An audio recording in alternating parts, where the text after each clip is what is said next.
Esta semana tenemos la parashá Noa, la parashá que habla de Noé, su familia, el arca, el diluvio. Esta parashá Noa, o como aparece en nuestra versión de la Biblia, Noé, que traduce como descanso, como comodidad, es la número 2 de este Sefer Bereshit que comenzamos a estudiar la semana pasada. Y es la porción también 2 de todo el Sefer Torah. Es la número 2 del Sefer Bereshit o del libro de Génesis, pero a su vez también es la número 2 de toda la Torá. Recordemos que la Torá reúne 5 libros, desde Génesis hasta Deuteronomio, como aparece en nuestras versiones. Y esta parashá comienza en Génesis, capítulo 6, verso 9, al capítulo 11:32. 6:9 al 11:32. Cuando vemos esta porción, en la parashá previa, que es la parashá Bereshit, vemos lo que es el Adán, la descendencia, enfrentando una situación de dualidad. Vemos lo que es Caín y Abel, lo que representan, cómo pierden ellos una posición creando una nueva condición espiritual y con ello también terrenal. Todo lo que representa el hecho de extraer a la mujer del cuerpo del hombre y ser una sola carne. Y todo lo que se viene desarrollando al punto que la parashá termina hablando de que Noah halló gracia delante de los ojos del Eterno. Ahora en esta parashá, la Torá nos habla de un nuevo ciclo que se abre para la humanidad, donde ésta deberá probar como grupo, más no como individuo, sino de forma colectiva, el poder vivir con un sentido de justicia, con un sentido de lo correcto, en pro de crear mejores condiciones ahora a este grupo que es el que queda vivo, y con ello la práctica de todos aquellos principios que puedan elevar la vida del hombre. Entonces, vemos cómo una familia es tratada con el Eterno, o es tratada por el Eterno, para resguardarla. Pero, ¿qué sucede con todos los que están alrededor? El diluvio destruye todo, excepto esta familia, y con ello los animales, que más adelante vamos a ir estudiando, y con ello conociendo un poco más sobre esto. Y luego del diluvio, de destruir todo, solo queda esta familia en la tierra. No queda nadie más.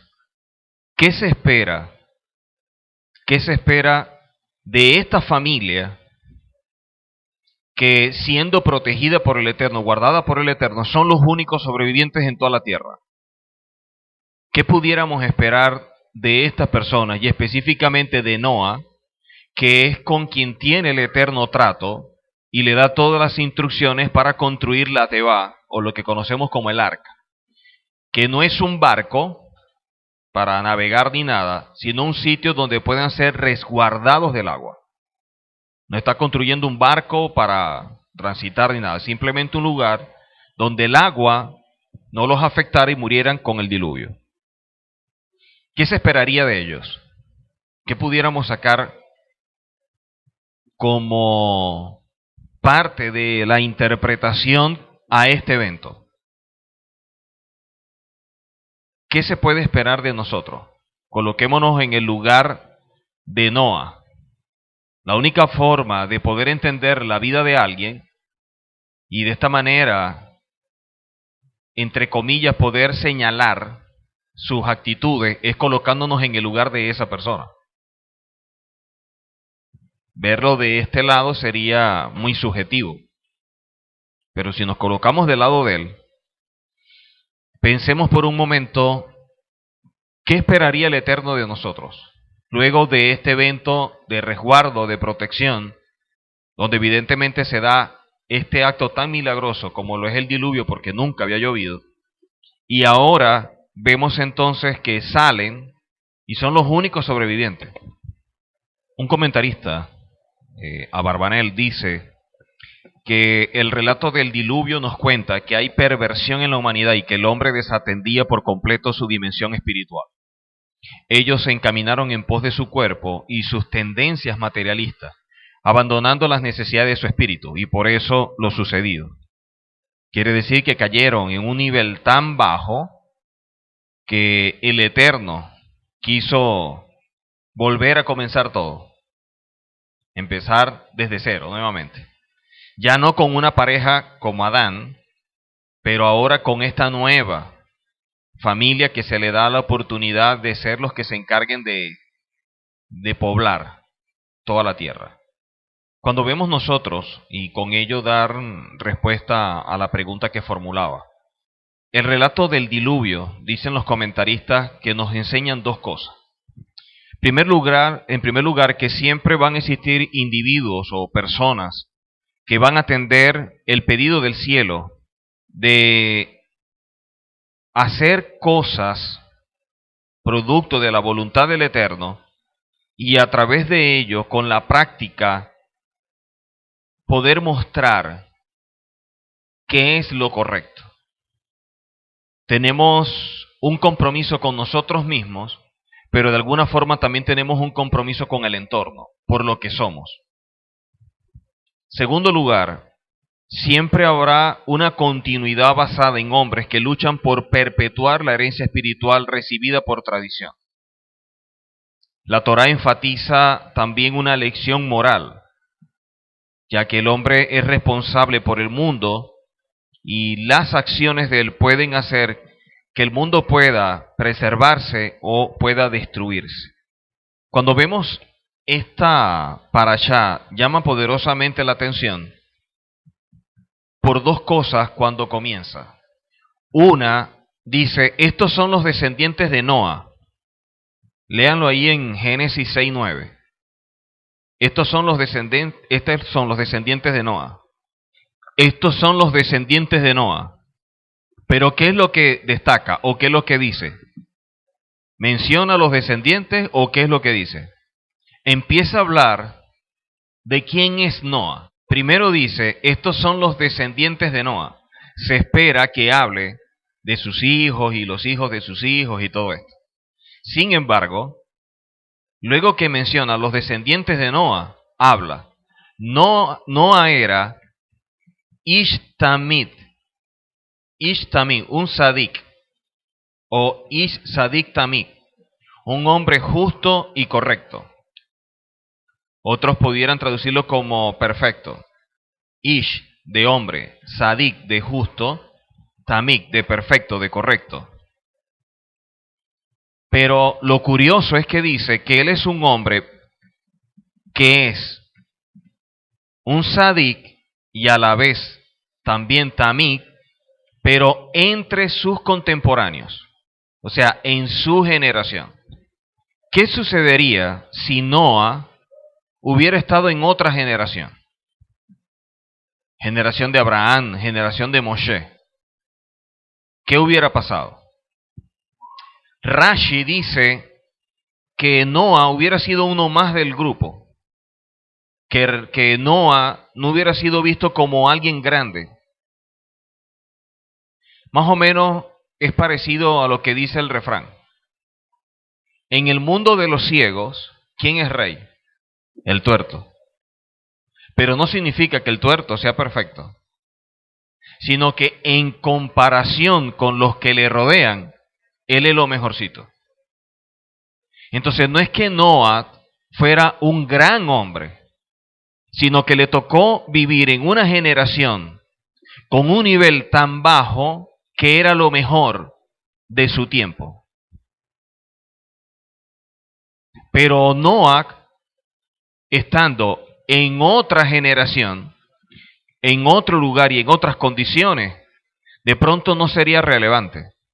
Cuando habla acá de estos son los descendientes de Noa, en vez de hablar de su descendencia, lo que destaca es la conducta virtuosa de Noa. Destaca la conducta virtuosa de Noa.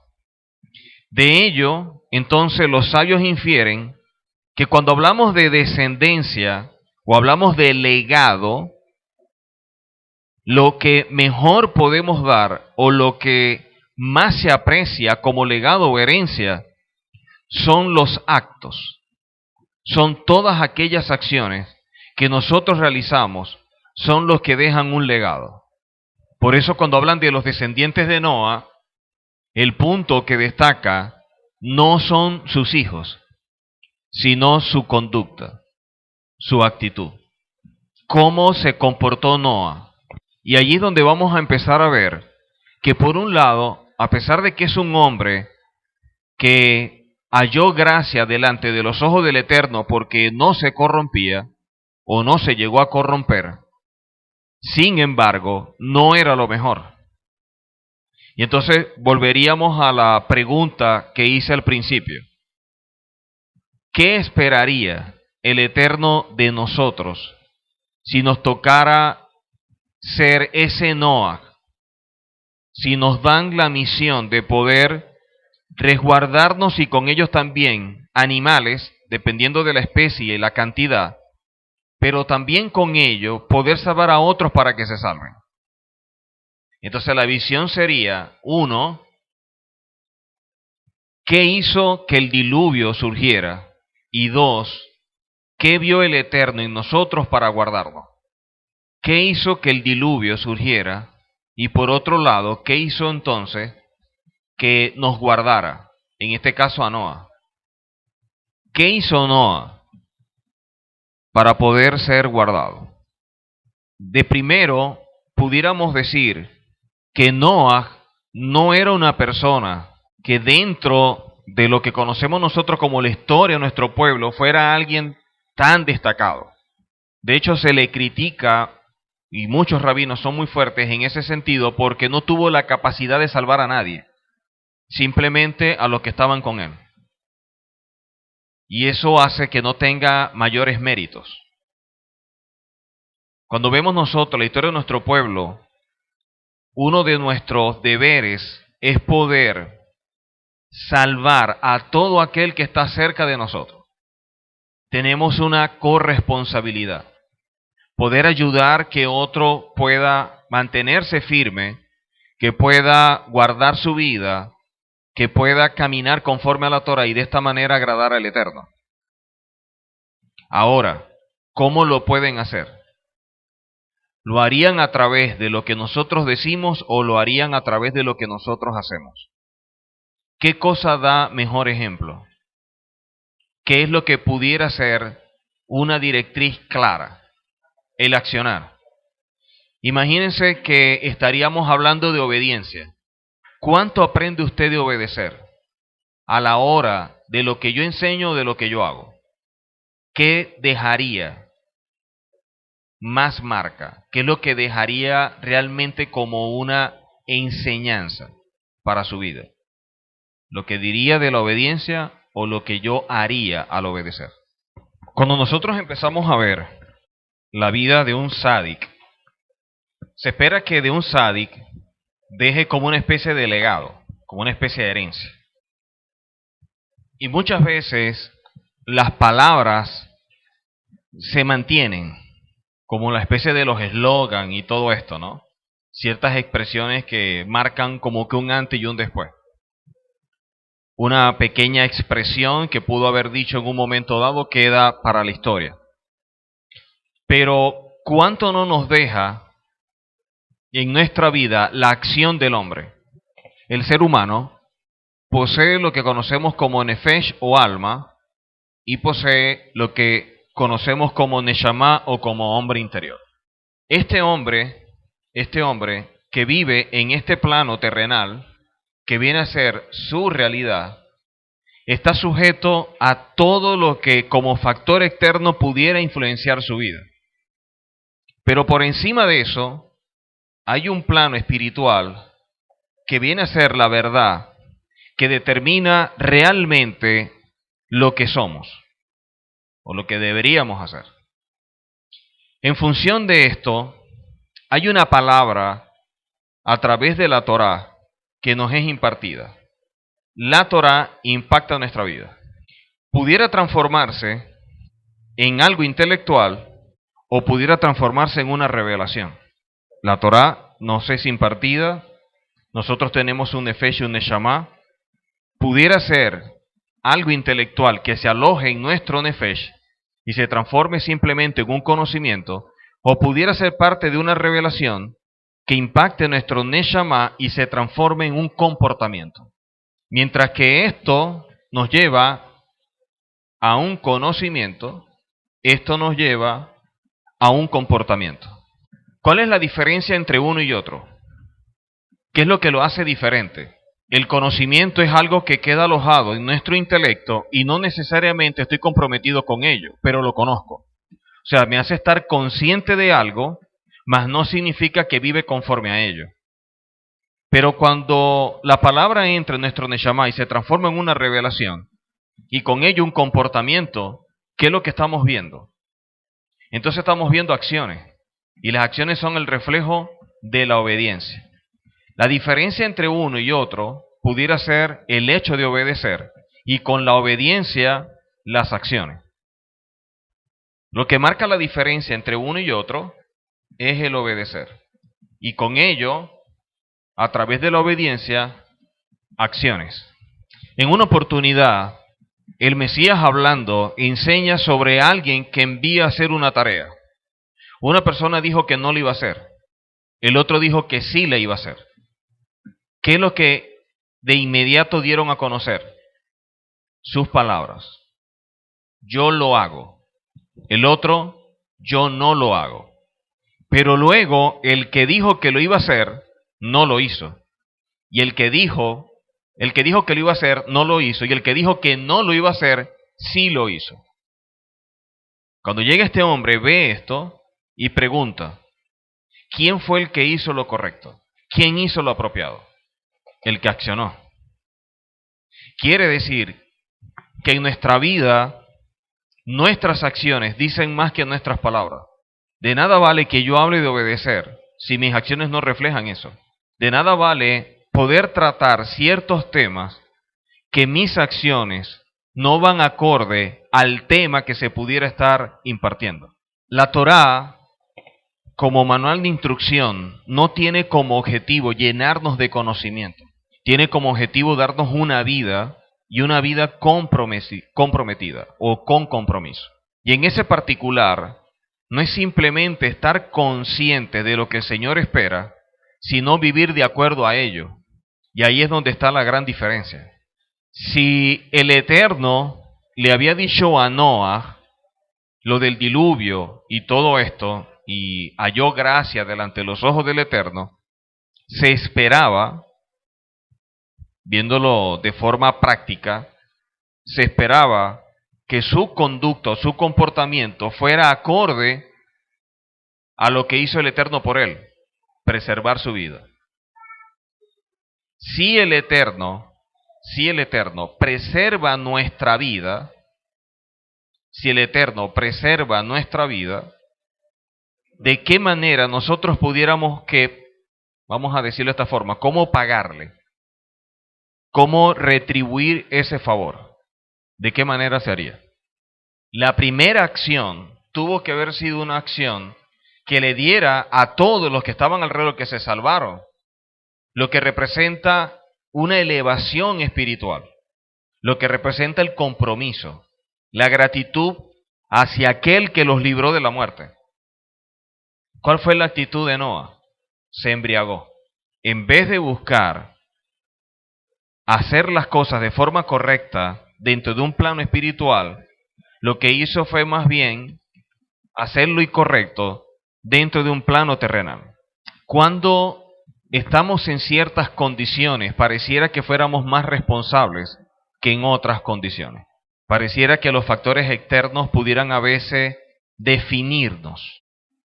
Noah tuvo una actitud frente a un entorno y cuando ese entorno no estaba, tuvo otra. ¿Qué fue lo que hizo que pudiera hallar gracia delante de los ojos del Eterno? Que dentro de todo lo malo era lo mejor. Que dentro de toda la corrupción, como se habían contaminado, él se mantuvo puro. O sea, no practicó lo que estas personas sí practicaban. No es que fuera un gran sadik, como dice Rashi. En otra generación de pronto no hubiera sido uno más del montón. Pero ¿qué pasa cuando entonces todas esas condiciones no están? Ya no hay nada con qué medirte. Ahora, ¿cuál debería ser el comportamiento? Bajo la premisa de que vienes de ser resguardado, de ser protegido, tu accionar en gratitud debería ser, ya esto que afectaba no está, vamos a crear mejores condiciones para que no se repita el evento. Lo que hizo fue más bien dar un paso atrás. O sea, en medio de todo lo que lo corrompía, se mantuvo. Pero cuando eso no estaba, se corrompió. ¿Cuál debería ser nuestro comportamiento? Entonces aprendemos que las condiciones o los factores externos no deberían determinar nuestro comportamiento. Lo que está alrededor no debe condicionarnos. Somos nosotros los que deberíamos crear condiciones y no que las condiciones nos construyan a nosotros. Somos nosotros los que deberíamos actuar conforme a la Torá y no que sean las condiciones las que nos digan de qué manera pudiéramos o no obedecer la Torá. Porque la misma palabra nos dice que tenemos que cumplir con la Torá donde quiera que habitemos. Quiere decir que no está sujeta a un tiempo, a un espacio y condiciones específicas, sino que está sujeta ¿a qué? A la obediencia. Dentro de la tradición de nuestro pueblo hay una expresión la cual dice Naaseh benishma. ¿Qué traduce? Naaseh benishma. Haremos y luego entenderemos. ¿Realmente es así? Primero se quiere es entender para luego obedecer. Tú quieres razonar aquello que te está dando el Eterno, pero la razón viene del intelecto o de la parte del alma. Y en función de la Torá, esa no es la forma. Si primero se hace, y de ahí la acción, y luego se entiende, ¿por qué regularmente primero queremos entender? No para hacer, sino para satisfacer nuestra alma. Porque pudiéramos hasta entenderlo. Y eso no significa que lo vamos a obedecer. Eso no significa que estemos comprometidos con ello. Porque cuando el alma es alimentada, en nuestro intelecto tenemos un conocimiento. Y ese conocimiento nos hace entender algo. ¿Pero estamos comprometidos con ello? No. Porque ¿dónde se depositó? En el alma. Entonces cuando nosotros queremos primero entender para luego hacer, estamos pasando por el filtro del alma a la Torá. ¿Qué se va a encontrar la Torá en ese camino? Infinidad de argumentos y puntos de vista que son del alma, la cual se alimentó de esta realidad. Ella, como mecanismo de defensa, ¿qué es lo que va a hacer? Resguardar lo que tiene y rechazar lo que se le está dando. Nosotros jamás vamos a poder convencer al alma. Nuestro rol no es convencerla, no es darle todo lo que nos pide, no es poder hacer que se doblegue. Nuestro deber es renovarla. Nuestro deber es cambiarla. Y estamos cayendo en el juego de darle argumentos y darle una serie de cosas para que se sienta tranquila. Entonces cuando empiezan a surgir la pregunta, pero es que no entiendo. Pero es que no entiendo. Es que la Torah no es para entenderla. La Torah es para vivirla. Se lo pongo de esta forma. Imagínense que estamos de este lado y está esa puerta. Y está esa puerta. Y le dicen, del otro lado hay grandes cosas para ti. Y aquí está la llave que te permite abrir la puerta para que tú vayas. Tú pudieras de este lado sacar infinidad de conclusiones que hay detrás de la puerta, pero no la abre. Y alguien de pronto no tiene que pensar mucho, pero agarra la llave, la abre y pasa. ¿Quién saca mayor provecho? El que accionó. Ahora, dentro de la Torá, ¿se nos manda acciones o entendimiento? Acciones. ¿Qué sucede? Que siempre el entorno nos va a demandar poder entender. Siempre el entorno nos va a demandar todo aquello que me permita aceptar aquello que tú quieres. ¿Cómo Noah le podía explicar a esa generación un diluvio si eso no existía? No había nada que fuera no solamente un antecedente, sino una vivencia de esa generación.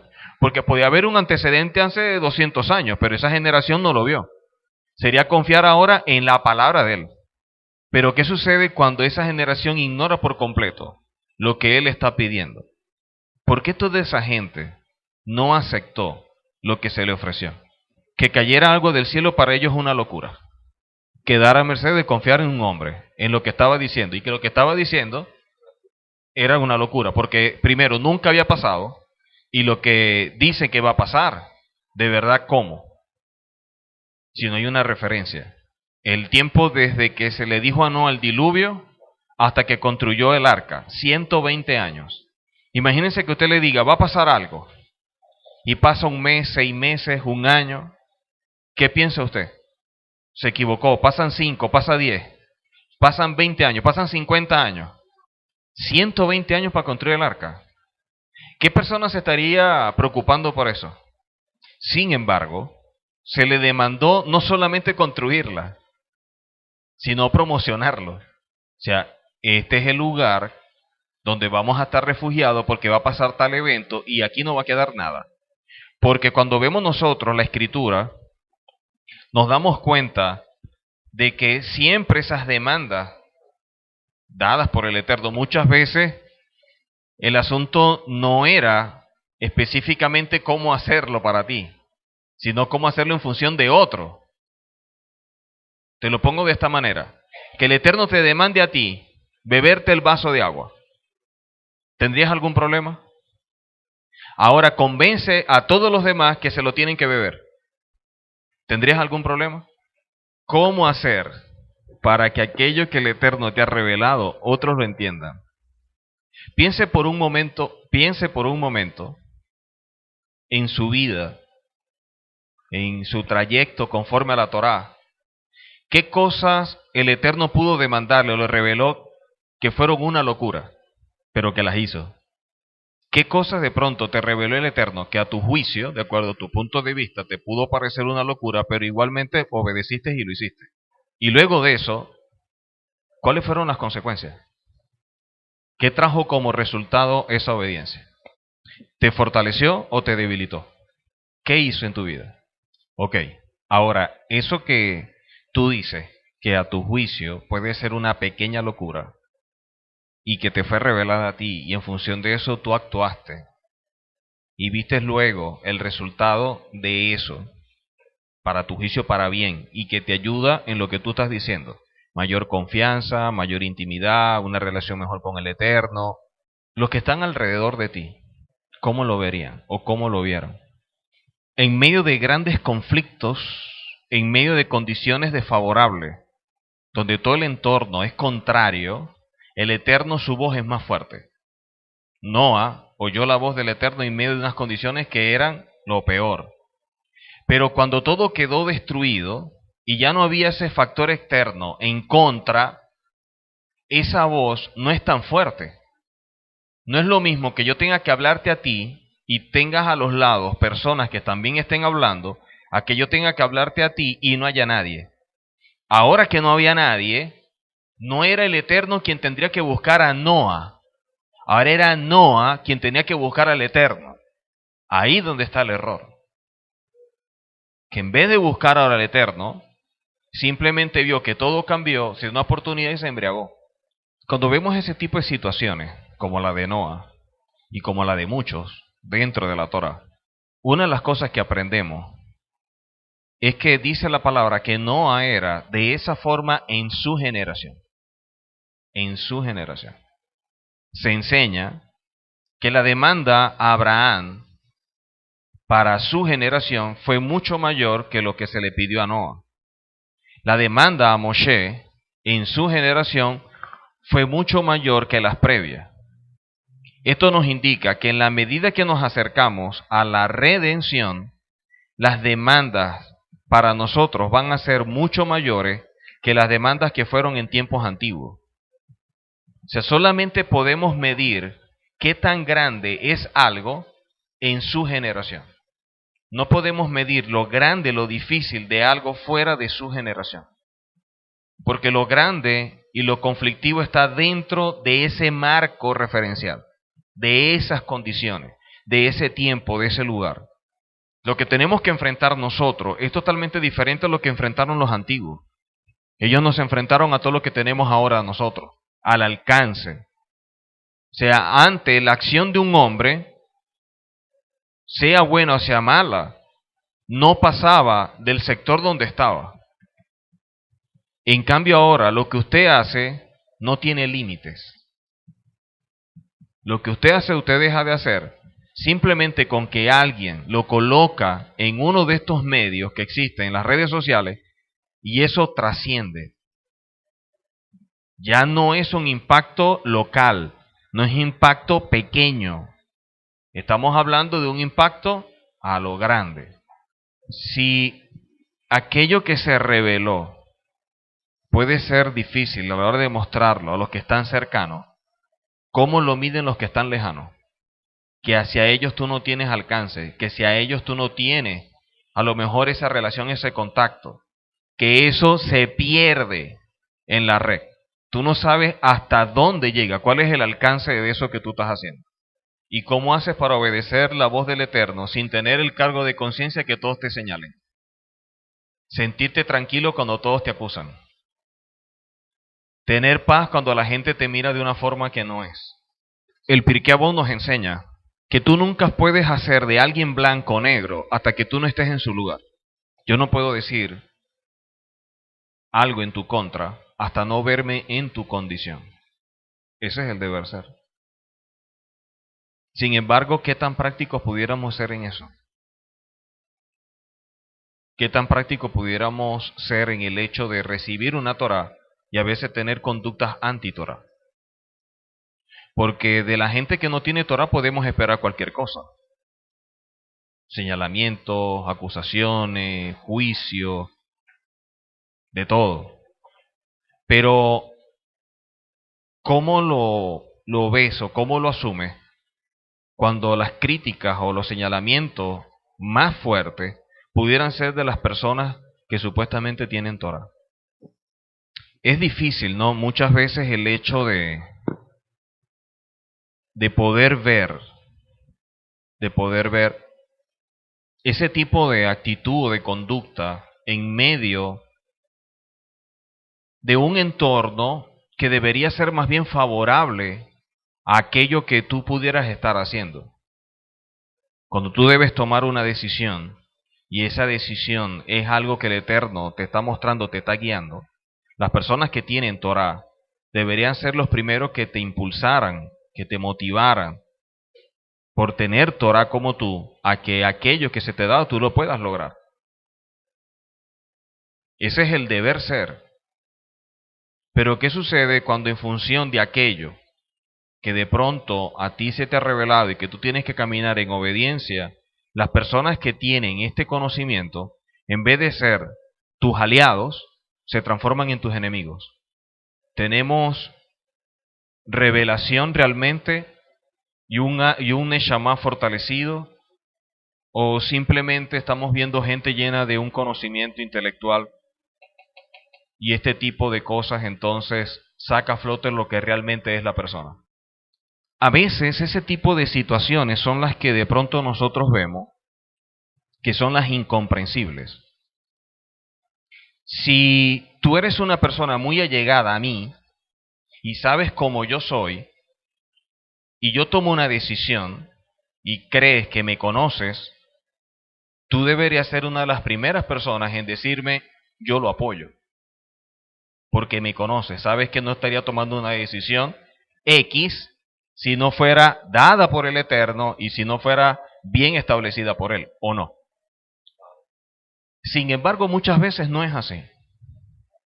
A veces las personas más cercanas pareciera que involucraran más como que el alma a ciertas cosas que están alrededor, en vez de ubicarse más en su hombre interior. ¿Por qué tienes malestar? ¿Por qué te incomoda? Si eso no es parte de tu hombre interior, pero sí es parte de tu alma. Quiere decir que hay algo dentro de ti que está haciendo un estorbo y que pudiera sacar conclusiones que no son. Si a eso le añadimos tu Yetzer Hará, ¿qué cosas pudieras estar haciendo que se rebelen contra la voluntad del Eterno a la hora de querer cuestionar algo? Si ese tipo de decisiones, que son pequeñas, pueden trastocar y hacer algo, imagínate la decisión de Noah que afectó a todo el mundo. O sea, las acciones que uno realiza, y ahí lo que hablábamos de la herencia o los descendientes de Noah, y lo que hablaron fue de la actitud y la conducta de Noah, es que todo lo que nosotros hacemos como acción es lo que trasciende. Yo prefiero obedecer al Eterno y ponerme en sus manos que seguir el cuestionamiento y cuidarme más bien del hombre. Porque al fin y al cabo, ¿quién es el hombre? Hoy estamos, mañana no. Pero hacer la voluntad del Eterno prevalece para siempre. Siempre va a trascender. Y allí es donde deberíamos estar pensando muy bien. No solamente lo que hacemos, yo creo que más lo que estamos dejando de hacer. Pero siempre el Eterno nos guía hacia algo. El Eterno no improvisa. El Eterno todo lo que hace es dentro de un plan. Y me gusta seguir su plan. Me gusta caminar dentro de sus proyectos, no fuera de él. Por eso es que me lleva para cualquier parte y simplemente le digo que sí. Muchas verdades de la Torah son fuertes, pero nos toca asumirlas si realmente queremos trascender, si queremos elevarnos, si queremos salir adelante en muchas cosas. Y en función de eso es que uno debe entonces no solamente tener esa revelación, sino tener un comportamiento que refleje que tú obedeces. Y esa es la única forma de poder expresar al Señor que te creo. Señor, yo te creo. Si no es así, ¿cómo? Yo creo firmemente que las condiciones no pueden determinar nuestra obediencia. Yo no puedo decir al Señor, yo voy a obedecer siempre y cuando suceda esto, esto y esto. Porque no es el deber ser. Mi obediencia tiene que estar por encima de cualquier condición y factor externo. Porque en eso se mide el compromiso que tenemos. En eso se mide lo que nosotros hacemos en función de lo que el Eterno nos ha dado. Y hacia allí uno va. Caminando, caminando, caminando y caminando. Para poder llegar a lo que el Eterno espera de cada uno de nosotros. Yo no sé cómo usted camina. Yo no sé cómo es su relación con el Eterno. Yo no sé qué tanto le muestra el Eterno. Yo no sé de qué forma le habla el Eterno. Cuando tú caminas dentro de lo que es correcto, por muy difícil que sea, tú te sientes bien, porque estás haciendo lo correcto. Y siempre el Eterno coloca como que las personas alrededor, que son los instrumentos de Él para mostrar que las cosas van bien y que tienes que seguir adelante. Y yo le di gracias al Señor por esas personas. Y simplemente lo he aceptado como parte de lo que es mi proceso, lo he aceptado a ellos para que se hagan parte de esto. Porque me han demostrado que la obediencia al Eterno y el caminar conforme al Eterno debe ser nuestro norte, tiene que ser nuestra vida.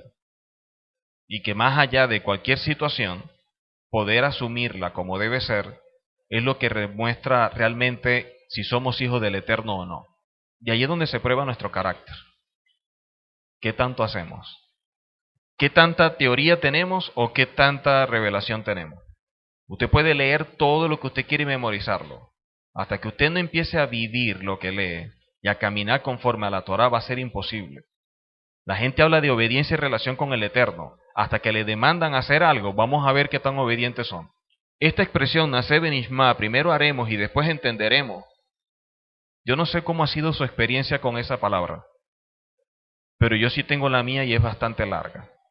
Porque me ha tocado muchas veces hacer para luego entender, y en su mayoría las he hecho y jamás las he entendido. Pero tampoco le voy a pedir al Señor explicaciones para poderla entender, simplemente obedezco. Porque ¿cómo le pido yo explicaciones a Él? ¿quién soy para decirle al Señor, explícame? Mi deber ser simplemente es obediencia. Cuando vemos a Noah, ¿qué tanto de estas condiciones pudo haberlo afectado o mermado para que actuara de la forma en que hizo? ¿Qué tanto los factores externos, las condiciones que están alrededor, pueden ser un elemento de cooperación para su vida en función de su desarrollo o para su vida que la puede estar destruyendo poco a poco? Cuando decimos que tenemos la Torá, la pregunta es si vivimos conforme a ella. Cuando vemos el comentario, dice que Noah no solamente era un sádico, un justo, sino dice que también tamik. Perfecto. Los sabios enseñan que en su generación pudo ser alguien que pudiéramos llamarlo correcto. Pero en otras generaciones, ¿cómo hubiera sido visto? Toda persona, y en este caso un líder, dicen los comentaristas, se debe adaptar a todo aquello que la Torá establece para poderla mostrar. O sea, somos nosotros los que tenemos que crear condiciones con la Torá, no condicionar a la Torá, sino que nosotros con la Torá podamos más bien condicionar todo. Poder oír la voz del Eterno para saber cómo guiar un pueblo. Estar atento a los cambios. Ayudar en todo aquello que cause un desarrollo espiritual. Buscar la mejor manera de poder influir para bien. Que la obediencia no puede ser algo que tengamos que estar cuestionando o evaluando o viendo a ver cómo lo hago, sino que simplemente lo hagamos. Y en ese particular creo que la historia de nuestro pueblo está llena de gente que no fueron perfectas, pero fueron obedientes. Y a la medida que fueron obedeciendo, fueron mejorando y fueron cambiando. Y eso es lo que yo espero para mi vida. Yo soy una persona que nunca me siento satisfecho con mi nivel espiritual. Soy una persona que nunca se siente saciado. No me gustan los techos. Me gusta siempre ir más allá. Si hoy el Eterno me habló, trató, vi que se abrieron los cielos y bajó un ángel, yo no puedo vivir de ese evento toda la vida. Y estar diciendo, bueno, porque hace como 2 años cuando el Señor me habló, eso para mí no tiene sentido. Esa experiencia yo la quiero al otro día, al otro día, al otro día y al otro día. Porque quiero es un estilo de vida. Yo no quiero simplemente un conocimiento. Yo quiero es una instrucción que me diga qué hacer. Cuando yo leo la Torá, lo que le estoy pidiendo al Eterno que me diga, Señor, derecha o izquierda. Yo no quiero simplemente ver cómo otros actuaron, sino cómo puedo actuar yo viendo el ejemplo de ellos. Y esa es la única forma. Cuando Moshe fue a liberar al pueblo, tuvo que también pagar su precio. Y su precio fue que también tuvo que dejar a su esposa y a sus hijos. La Torá nos enseña que nosotros tenemos que colocar la Torá sobre nuestro corazón. Sobre nuestro corazón. La palabra dice en Esdra que para poder enseñar e instruir tuvo que primero preparar su corazón. Y el alma siempre va a ser un enemigo silencioso. El Yetzer Hará sabe cómo meterse, cómo actuar de manera muy silenciosa y hacernos ver cosas que no son. Mostrarnos aquello que pudiera ser visto para nosotros como aceptable y resulta que es una trampa. El enemigo nunca nos va a mostrar las cosas de frente, porque las vamos a descubrir. Pero sí las puede trabajar de manera sutil, muy silenciosamente y bien disfrazada para que no nos demos cuenta. Y por lo tanto, creo que el estar apercibidos, tener un mayor discernimiento, es el que nos viene a ayudar a nosotros a entender dónde estamos y hacia dónde vamos. Si nosotros entendemos que esto simplemente es parte de una etapa de nuestra vida, pero que nuestra verdadera vida está en el mundo venidero, tomáramos en esta muchas decisiones. Porque las personas que hoy vemos mañana no las vamos a ver. Los que hoy puedan opinar y para nosotros son importantes, a lo mejor en el reino no están. Somos nosotros los que le damos esa autoridad o ese poder a la gente. Y por eso es que sus opiniones o comentarios pueden afectarnos o no. Pero así como le damos ese poder, también se lo quitamos. Somos nosotros los que tenemos que decidir. Y lo que pudo ser bueno para Noah, dicen los comentaristas que no necesariamente lo fue para Abraham, y que lo que hizo Abraham no fue para Moshe, porque a la medida que vamos avanzando, la demanda es mayor. Si la demanda es mayor, ¿qué le está demandando el Eterno a usted que sea tan grande? ¿Qué le está demandando el Eterno a usted en este momento que usted vea como algo no solamente importante y relevante, sino que en verdad es cuesta arriba? ¿O no tiene ese tipo de demandas? Y si no tiene ese tipo de demandas, ¿por qué no hacerse la pregunta ¿dónde está entonces? Porque en este camino siempre es de ascensos, de subir, de escalar. Aquí no existe quedarnos parados ni nada por el estilo. Y esas son las cosas que nosotros debemos tener bien claras. Porque si eso no está pasando en su vida, deberíamos revisarlo. Nuestra vida no puede ser normal. Hablando de llevarla de una forma tan rutinaria, tan mecánica, que en nosotros no hay objetivos, no hay metas espirituales. Y eso no debe ser. Por eso es que siempre he sido una persona que sufre de esa insatisfacción espiritual. Porque siempre anhelo más, siempre quiero más, siempre busco más. No me conformo con el nivel espiritual donde estoy. Siempre anhelo un poco más, por lo que el Eterno me demanda, por lo que el Eterno me pide. Enseñar y formar es lo más difícil que puede haber dentro de todos los dones ministeriales. Es el único don que te dice que por hacerte maestro tú tienes mayor condenación. No hay otro don que le establezcan eso. Entonces, si el don que yo poseo tiene mayor condenación, creo que es necesario tener una mayor revelación. Y la revelación no viene por vivir una vida normal. La revelación no viene por dejarte llevar por la rutina. La revelación viene por una búsqueda incesante, por ser perseverante, por ser constante en el camino, por obedecer a pesar de.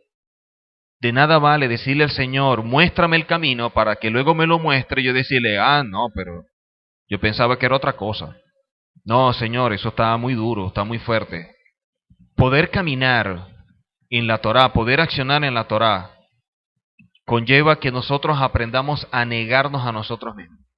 Mashiach dijo, el que quiera venir en pos de mí, tiene que negarse.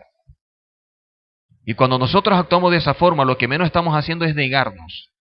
Estamos amando tanto nuestra vida, que lo que menos estamos haciendo es doblegarnos frente a su voluntad.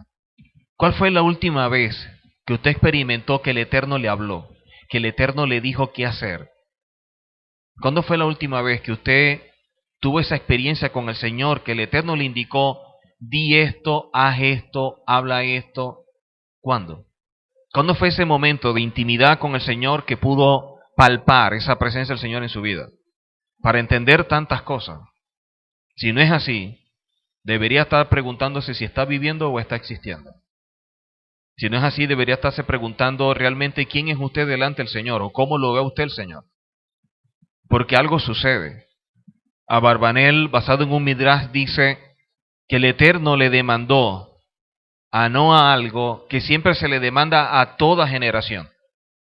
Nosotros tenemos que ser gente justa en nuestras acciones y ser gente íntegra en nuestros caminos. Quiere decir que la conducta o el comportamiento del ser humano tiene que ser producto de una actitud frente a la vida. Si esta actitud es íntegra, si esta actitud es conforme a lo que el Eterno establece, entonces florecerá en justicia. Si no es así, nuestras acciones, aun las buenas, se van a convertir, como dijo el profeta Isaías, simplemente un precepto de hombre enseñado. Cuando hablaba del temor, ¿qué es para ustedes el temor? Simplemente un concepto.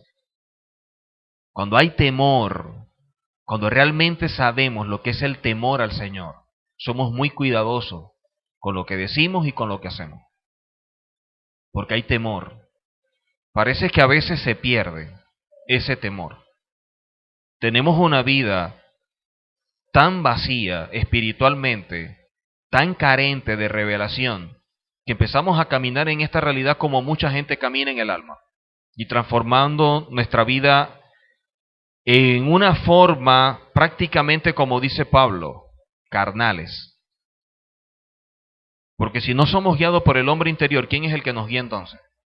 Una de las cosas que nosotros debemos entender es que lo que hizo que el diluvio se diera, de acuerdo a lo que enseñan los rabinos, es que la tierra se posó sobre ella como una gran mancha, como si tuviera la tierra Zaraat. Dice que espiritualmente hablando se extendió por todas partes, porque había asesinato, porque había robo, porque había inmoralidad sexual, la gente se pervirtió, hombres con hombres, mujeres con mujeres, hombres con animales, y dice que lo que más destruyó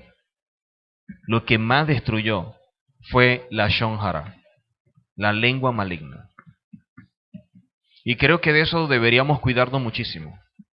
No en vano la palabra establece para la lengua un capítulo. No hay un miembro de nuestro cuerpo que el Eterno haya establecido para él todo un estudio. Hablando de la lengua como ese pequeño fuego que es capaz de incendiar todo, pero que dice que se alimenta ¿de dónde? Del mismo infierno.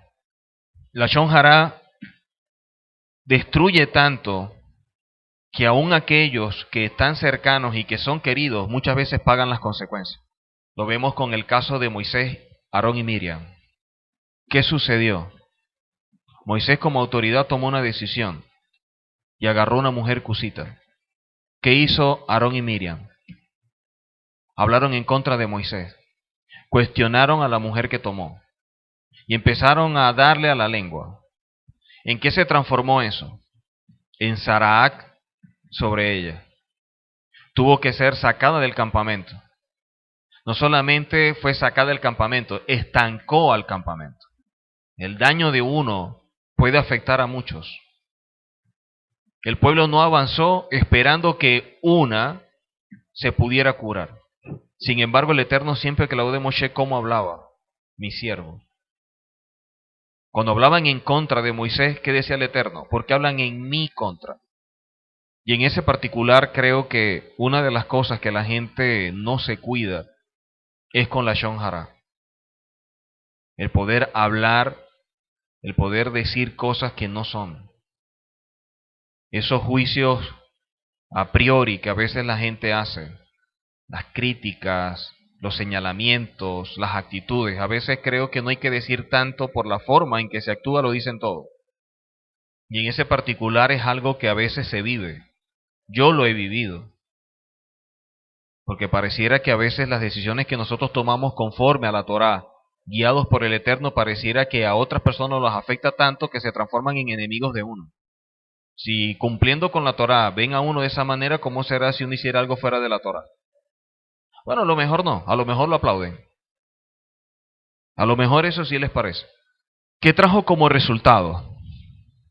Lamentablemente, a Noa se le dio la oportunidad de que todo se iba a destruir, pero que a través de él se podía construir un nuevo mundo, a través de él se podía establecer una nueva generación de personas temerosas del Eterno. Sin embargo, vemos que toda esa corrupción, todo eso de lo que ellos, entre comillas, huyeron, no solamente era el entorno, estaba dentro de ellos. Y ahí es donde se ve exactamente entonces cómo suceden todas las cosas. Dice que antes del diluvio el Eterno observó la tierra y se dio cuenta que estaba corrupta, que todo ya estaba corrompido, estaba dañado, afectó su naturaleza. Por eso es que dice que cuando iban a tomar a los animales, dice la palabra, que tenían que tomarlos, pero según su especie, porque es que se mezclaron. Y el Señor resguardó a las especies que no se habían mezclado. La Escritura dice que hay 3 pecados que traen el juicio del Eterno sobre los hombres. Y en particular, previo al diluvio, los 3 se estaban dando. Cuando una nación, cuando un pueblo llega a cierto nivel espiritual de decadencia por practicar estos pecados, tiene que venir un juicio. El hecho de entender cómo el Eterno puede obrar. Según Rashi, los niveles de idolatría eran tantos, que ya prácticamente se rendían cultos a sí mismos.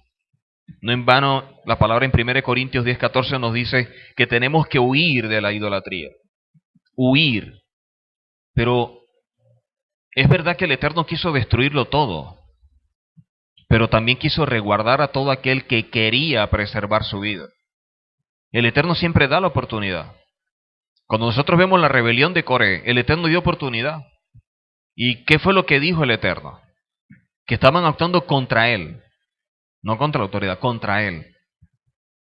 Y le dieron esa oportunidad. Y con esa oportunidad, ¿qué sucedió? Dice que se presentó Coré con todo su séquito. Y se presentaron otros. ¿Qué trajo como consecuencia? Que el Eterno es justo. Siempre hace justicia. Y en el momento que vino su justicia, no solamente se llevó a Coré, sino que se llevó a todos aquellos que estaban alrededor de él. Y es allí donde uno debe tener mucho cuidado en la vida. Muchísimo cuidado. Porque a veces situaciones en nuestra vida vienen como resultado de ese tipo de actitudes. A veces las que expresamos o a veces las que guardamos, pero que existen dentro de nuestro ser. Y de esos son los casos en los cuales nosotros vemos en la Torá que son tan importantes, que son tan relevantes, pero que también en la vida diaria uno los ve. Pero después tenemos un elemento que siempre nos ha dado la respuesta a todo, el tiempo. Después empezamos a ver cómo empiezan a salir desgracias, problemas, enfermedades, situaciones y un sinfín de cosas. Y la pregunta es, nada viene fortuito. ¿Quiere decir que todo tiene un porqué? Y muy pocas veces la gente se hace ese tipo de preguntas. ¿Qué hice para merecer esto? ¿Qué violenté? Y de verdad que cuando veo este tipo de situaciones, a uno lo entristecen demasiado. Porque uno se pregunta es, ¿qué tienen en la mente? ¿Qué hay en su corazón realmente? Cuando tienen este tipo de actitudes o de criterios. De pronto de personas que a lo mejor no conocen, es evidente. Pero otras personas que dicen conocer o dicen tener estima o cariño y hacer ese tipo de conducta o de actitud, de verdad que es deplorable.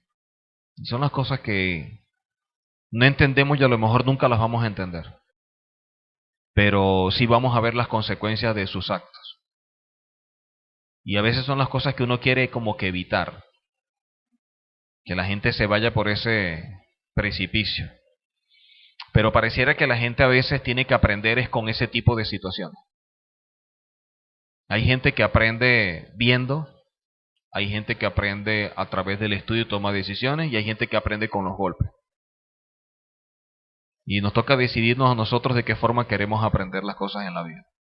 Lamentablemente parece que Noah como que no aprendió. Esto trajo como resultado que la construcción de ese nuevo hogar, la construcción de esa nueva generación y todo lo que el Eterno había traído para él no se diera. Empezamos a ver otra vez un sinfín de cosas. Empezamos a ver otra vez cómo se empieza a deteriorar todo, pero bajo un pacto de que no iba a destruir nuevamente la tierra. Dos elementos utiliza el Eterno para purificar: el agua y el fuego. Y estos elementos que el Eterno utiliza para ello, en el caso de nuestra vida, poder siempre buscar esa dirección que nos permita caminar en obediencia, caminar conforme a su palabra, y que eso se transforme más bien en bendición, que eso se pueda transformar en un elemento de cooperación para aquellas personas que buscan la verdad, para aquellas personas que aman al Eterno. Y es la única forma de poderlo hacer. Dice la Escritura que el reino de los cielos sufre violencia, y son los valientes los que arrebatan las bendiciones. Si queremos algo en la vida, debemos aprender a dar grandes pasos. No podemos lograr grandes cosas dando pequeños pasos. Si queremos grandes cosas en nuestra vida, tenemos que también tomar grandes decisiones. Y este tipo de decisiones que vemos nosotros siempre, tener esa dirección del Padre, tener esa confirmación de su parte de que la manera como se están transitando es la correcta. No hay nada más favorable para alguien que pueda estar dando pasos y sentir la plena confianza de que cada paso que está dando es bajo la voluntad del Eterno. Eso es lo que garantiza que aquellos pasos que estás dando, más allá de lo difícil que pueda ser, te da la seguridad y la plena confianza de que vas por buen camino. Y el Eterno colocó el arca para resguardar la vida, sin embargo la gente no la utilizó. La gente hizo caso omiso a ello. Ese fue un trabajo infructuoso y que lamentablemente no generó mayor cosa. Dentro de nuestro pueblo, grandes sadiquín han hecho cosas que trajeron como resultado de que muchos se salvaran. Noa es uno de los que no logró mayor cosa. Tuvo tanto tiempo como para salvar gente y sin embargo no lo logró. Pero el trabajo más importante es el poder salvarse a sí mismo. Todo aquello que hacemos en pro de nosotros mismos para luego poder hacerlo en pro de otros. Por eso leíamos en el estudio pasado que la conquista más grande o el conquistador más grande es aquel que se conquista a sí mismo. Esa debe ser nuestra batalla y nuestra lucha diaria. Poder conquistarnos. Poder nosotros hacer las cosas de forma correcta. Poder hacer las cosas guiados por el Eterno para que cada paso que damos pueda trascender no solamente para nuestra vida, sino para aquellos que dejamos como una herencia, como dice la parashá cuando comienza. Estos son los descendientes de Noa. ¿Y qué dice luego? Noa, un varón justo y perfecto. Noa tenía un conocimiento para saber todo lo que venía.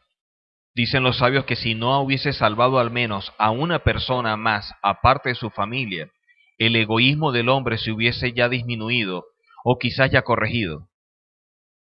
¿Por qué establecen los sabios que se tenía que acabar con ese egoísmo? Y es como resultado de que muchas veces la gente a la hora de evaluar o hacer algo siempre piensan es en sí mismo. Lamentablemente la actitud de Noa hizo que no esté dentro de la lista de los grandes. Vemos cómo parte todo con los patriarcas, no se habla mayor cosa de Noa. No hizo cosas que constituyeran una base para que Noa se transformara en una referencia a las demás generaciones. Y una de las cosas que establece el Eterno aquí es el hecho de que si realmente decimos amar al Eterno en su Torah, deberíamos aprender a cuidar al otro, a las personas que están cercanas a nosotros. Que cada día de nuestras vidas debemos evitar que el Midah Hadin o el juicio pueda recaer sobre nuestras vidas. Y tú lo haces es cuidándote. Y allí es donde debemos nosotros tener mucho cuidado. Porque el Eterno nos puede salvar como Noa y resguardarnos. Pero luego que pasa la situación, se espera de nosotros una actitud que vaya en concordancia con el evento y del cual fuimos nosotros librados. Y ahí es donde debemos estar atentos a qué hacer y cómo hacerlo. Tómese un tiempo. Aparte un tiempo. Se lo doy como consejo. Póngase a orar y pregúntele al Eterno si la forma como usted está caminando, como está viviendo, es la correcta. Si eso es todo lo que tiene para usted. Si está realmente logrando ese desarrollo que le permite a usted crecer, avanzar. O está estancado. Y si está estancado, Entonces salga de ese hueco. Piense por un momento que esté a solas con el Eterno. ¿Cuándo fue la última vez que tuvo esa experiencia con el Eterno para que Él lo guiara y le mostrara qué camino tomar, qué paso dar, qué decisión tomar?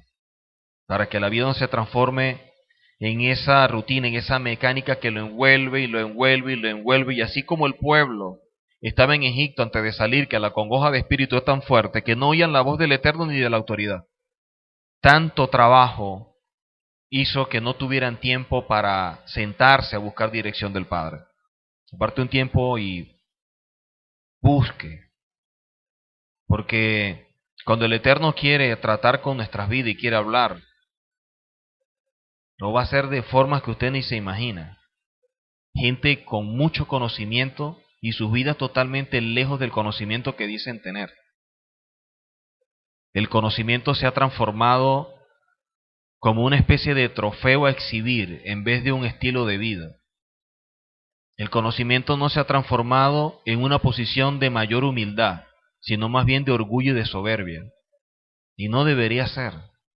Creo que lo que el Señor nos revela es para hacer de nosotros personas mucho más íntegras, mucho más humildes, gente más comprometida con el Eterno, pero que también quiera caminar apropiadamente, que quiera hacer las cosas mucho mejor.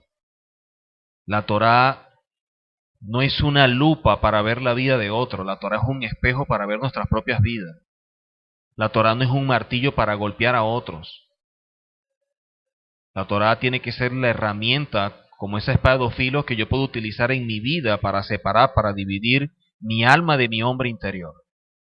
Cuando nosotros entendemos por qué estamos dispuestos a morir, entendemos entonces el propósito de vivir. Así que pase un tiempo de oración, medite, vea en su vida dónde está y hacia dónde va. Piense por un momento qué tanto está entendido de lo que usted es para el Eterno y el Eterno para usted. ¿Qué tanto está avanzando? ¿Qué tanto está creciendo?